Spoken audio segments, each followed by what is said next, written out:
brought to you by Nova शुद्ध घी। जब जब खाए दिल खुश हो जाए, सदियों का नोवा शुद्ध देसी घी, सपना स्वस्थ भारत का। I love घी। नौजवान पत्रकार इन दिनों पूछ लिया करते हैं कि सरकार आई तो कौन मुख्यमंत्री बनेगा। जैसे तेजस्वी से पूछा गया था कि सरकार बनेगी तो किस किस बीजेपी शासित के मुख्यमंत्रियों को बुलाएंगे राज्य के, तो अशोक गहलोत से भी पूछ लिया।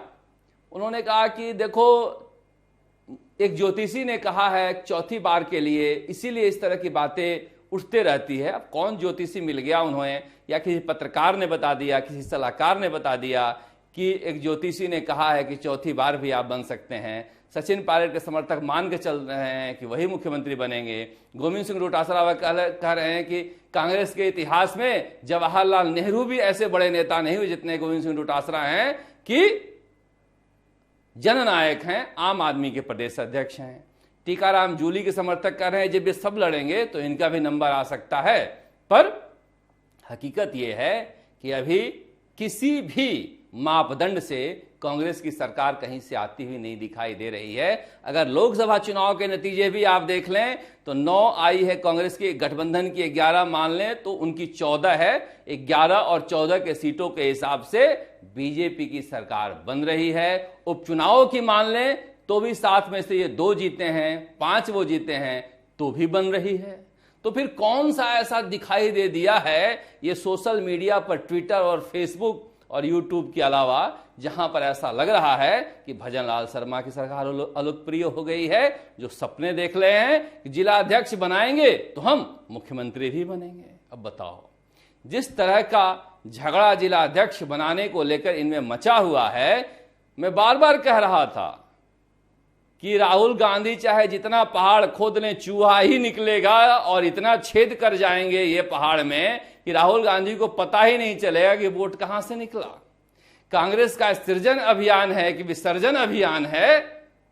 जिला अध्यक्ष के लिए इस तरह से लड़ रहे हैं, जयपुर के जिला अध्यक्ष के लिए ऐसे लड़ रहे हैं, बताइए मुख्यमंत्री के लिए कैसे लड़ेंगे। और जब ऐसे लड़ते हुए एक जिला अध्यक्ष के लिए, पद के लिए जनता देख रही है इन बड़े नेताओं को, तो किस भरोसे इन्हें चुनेगी पता नहीं। पर तैयार सब बैठे हैं सूट सिलवाकर, जो फिलहाल दूर दूर तक कहीं नहीं दिखाई दे रही है। इसलिए भजन लाल शर्मा रहें या जाएं, बीजेपी की सरकार पर कोई बहुत ज्यादा फर्क पड़ता नहीं है। और किसी भी सरकार बीजेपी की किसी भी राज्य में रही हो, जहां पर मुख्यमंत्री के रहने और बदलने से उनके सेहत पर कोई फर्क पड़ा नहीं है। अब देखिए, जिस तरह से कर्नाटक में चल रहा है, क्या राहुल गांधी, सोनिया गांधी, मल्लिकार्जुन खड़गे के पास इतना साहस नहीं है कि वो फैसला ले पाए? मैं कह रहा हूं नहीं है। क्यों नहीं है? क्योंकि अशोक गहलोत ने इस तरह के हालात पैदा कर दिए कि कांग्रेस आला कमान को बिल्कुल बौना बना दिया है। याद कीजिए आप, ऐसा मुख्यमंत्री पंजाब का अमरिंदर सिंह, जो अपने बलबूते सरकार को रिपीट करा के लाया था, सोनिया गांधी ने बुलाया, इस्तीफा देकर चले आए, और अशोक गहलोत जिन्हें राष्ट्रीय अध्यक्ष बना रही थी सोनिया गांधी, वो सोनिया गांधी की बात को मानने से इंकार करती है। और यही डर सता रहा है गांधी परिवार को कि सिद्धारमैया अशोक गहलोत न बन जाएं, जिसकी वजह से फैसला नहीं हो पा रहा है। आप समझिए आला कमान और हाई कमान की क्या औकात रख दी है अशोक गहलोत ने। और फिर भी ये ज्योतिषी इन्हें बता दिया है, सपने देख रहे हैं, चौथी बार हम ही बनेंगे। अगर उस दिन फैसला लेकर इन्हें कांग्रेस का से बाहर का रास्ता दिखा दिया गया होता तो शायद आज कर्नाटक में फैसला कांग्रेस ले पाती, पर अब शायद नहीं है। और इतनी बड़ी घटना 25 सितंबर को ही है कि शायद गांधी परिवार अब साहस भी नहीं कर पाए इस तरह के फैसले लेने के लिए। इसलिए ये छोड़ देती है कि आप ही डिनर पर, लंच पर और ब्रेकफास्ट पर तय कर लीजिए कि कौन क्या करेगा। ऐसा होता नहीं है, ऐसा होता नहीं है। जरूरत से ज्यादा लोकतांत्रिक बनना भी परिवार का विनाश का वजह बन जाता है। पर ये बात मैं क्यों कह रहा हूं कि देखिए, जिस तरह से अंता उपचुनाव के बाद प्रमोद जैन भाया को लेकर दिल्ली से जयपुर तक फोटो खिंचवाया जा रहा था, मुझे बॉर्डर फिल्म का वो सीन याद आ रहा था कि जब वो सैनिक दास को छुट्टी मिल जाती है और जश्न मनाता है तो सन्नी देओल चिल्लाता है कि क्यों जश्न मना रहे हो जब हमारे सिपाही यहां पर इस तरह से युद्ध के मैदान में लगे हुए हैं।